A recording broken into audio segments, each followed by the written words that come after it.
بسم اللہ الرحمن الرحیم۔ ذبی ثانی عبداللہ بن عبد المطلب۔ چاہے زمزم کی اصل حضرت اسماعیل علیہ السلام سے ہے کہ جب وہ اور ان کی والدہ ماجدہ حضرت حجرہ علیہ السلام مکہ کی صحرائے لک و دک میں پیاس سے بےتاب ہوئے تو اللہ تعالیٰ کے حکم سے وہاں پانی کا چشمہ نمودار ہوا۔ حضرت حجرہ علیہ السلام نے اس پانی کو چاروں طرف سے مینڈ باندھ کر گھیر دیا اور وہ ایک کنویں کی صورت بن گیا۔ کچھ عرصہ تک تو وہ اسی حالت میں رہا اور پھر اس کے بعد وہ مٹی سے اٹ گیا اور رفتہ رفتہ اس کا مقام اور جگہ بھی کسی کو معلوم نہ رہی، چاہے زمزم کا صرف تذکرہ ہی تذکرہ لوگوں کی زبان پر رہ گیا تھا۔ جب عبد المطلب کے ہاتھ میں سقایا الحاج کا کام آیا تو انہوں نے چاہے زمزم کا پتہ و مقام تلاش کرنا شروع کر دیا۔ بہت دنوں تک عبد المطلب اور ان کا بڑا لڑکا حارث چاہے زمزم کی تلاش میں سرگرداں رہے مگر چاہے زمزم کا پتہ نہ ملا۔ قریش میں کسی نے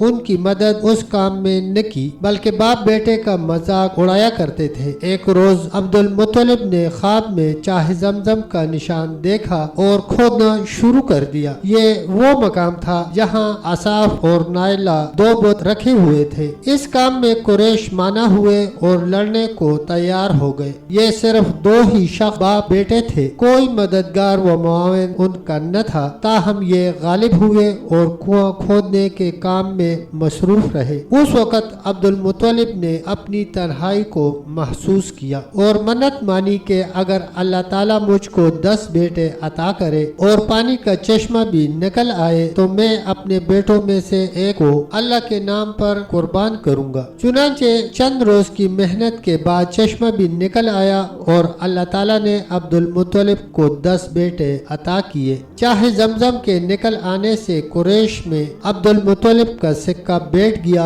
اور سب ان کی سرداری اور بزرگی کے قائل ہو گئے تھے۔ جب عبد المطلب کے بیٹے جوان ہو گئے تو انہوں نے اپنی مانی ہوئی منت پوری کرنی چاہی۔ سب بیٹوں کو لے کر کعبہ میں چلے گئے، حبل کے سامنے قرعہ اندازی کی۔ اتفاق کی بات قرعہ اندازی کا تیر سب سے چھوٹے بیٹے عبداللہ کے نام نکلا جو عبد المطلب کو سب سے زیادہ عزیز تھا۔ عبد المطلب چونکہ اپنی نظر کو پورا کرنا چاہتے تھے، مجبوراً عبداللہ کو ہمراہ لے کر قربان گاہ کی طرف چل پڑے۔ عبداللہ کے تمام بھائیوں بہنوں اور قریش کے سرداروں نے عبد المطلب کو اس حرکت یعنی عبداللہ کے ذبح کرنے سے باز رکھنا چاہا مگر عبد المطلب نہ مانے۔ آخر کار بڑی رد وقت کے بعد یہ معاملہ شجاع نامی کاہنا کی طرف رجوع کیا گیا۔ اس نے کہا کہ تمہارے ہاں ایک آدمی کا خون بہا 10 اونٹ ہیں، پس تم ایک طرف 10 اونٹ کو ذبح کرو اور قرعہ عبداللہ کے نام پر آئے تو 10 اونٹ اور بڑھا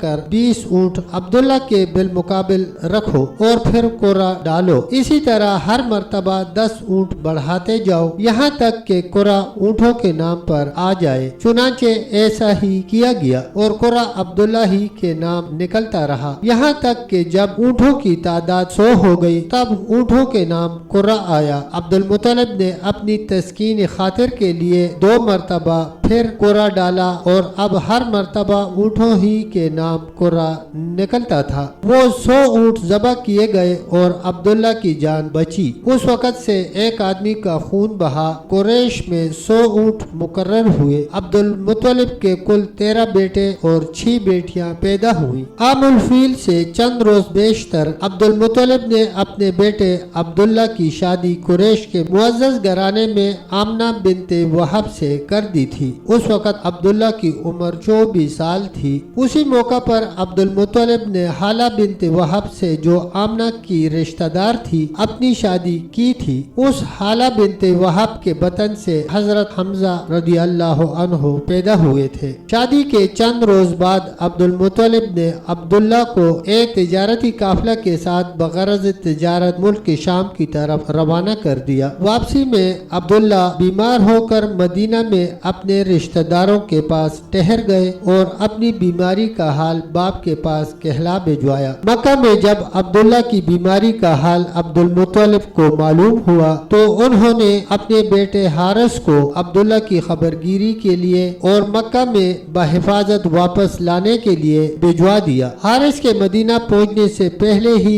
عبداللہ فوت ہو کر اپنے رشتہ دار بنو نجار کے قبرستان میں مدفون ہو چکے تھے۔ حارث نے مکہ میں واپس آ کر یہ روح فرسا اور جاں کسل خبر عبد المطلب کو بتائی۔ عبداللہ نے اپنے بعد چند اونٹ، چند بکریاں اور ایک لونڈی ایمن ترکا چھوڑا تھا۔ حضرت آمنہ حاملہ تھی اور حضرت صلی اللہ علیہ وسلم ابھی شکم مادری میں تھے کہ یتیم ہو گئے۔ آپ صلی اللہ علیہ وسلم کے والد عبداللہ کی عمر 25 سال ہی کی تھی کہ فوت ہو گئے۔ واقعہ اصحاب الفیل کے 52 یا 55 روز کے بعد آپ ماں کے پیٹ سے پیدا ہوئے۔ ماں نے ایام حمل ہی میں خواب میں دیکھا تھا کہ فرشتہ نے ان سے آ کر کہا کہ جو بچہ تیرے پیٹ میں ہے اس کا نام احمد ہے، اس لیے ماں نے آپ کا نام احمد رکھا۔ عبد المطلب نے اس پوتے کا نام محمد رکھا۔ ابو الفضا کی روایت کے موافق لوگوں نے تعجب کے ساتھ عبد المطلب سے دریافت کیا کہ آپ نے اپنے خاندان کے مروجہ ناموں کو چھوڑ کر یہ نیا نام کیوں اختیار کیا؟ تو عبد المطلب نے جواب دیا، اس لیے کہ میرا پوتا دنیا بھر کی ستائش و تعریف کا شایان قرار پائے۔ ابن سعد سے مروی ہے کہ جب رسول پاک صلی اللہ علیہ وسلم پیدا ہوئے تو آپ کے ساتھ کچھ آلائش نہ نکلی جیسی کہ اور بچوں کے ساتھ بوقت پیدائش نکلتی ہے۔ آپ ماں کے پیٹ ہی سے مختون پیدا ہوئے تھے۔ مورخین نے یہ بھی روایت کی ہے کہ جب آپ صلی اللہ علیہ وسلم پیدا ہوئے ٹھیک اسی وقت کسرائے نوشروان کے محل میں سخت زلزلہ آیا اور اس کے 14 کنگرے گر گئے۔ استخر کا مشہور آتش کدہ دفعتاً بجھ گیا۔ عبد المطلب نے آپ کی پیدائش کے 7ویں دن اس خوشی میں قربانی کی اور تمام قریش کو دعوت دی اور قریش نے وہ دعوت بخوشی قبول کی۔ تب تک دوستو اتنا ہی، ملتے ہیں انشاءاللہ ایک اگلی ویڈیو کے ساتھ۔ تب تک کے لیے اللہ حافظ، اللہ نگہبان۔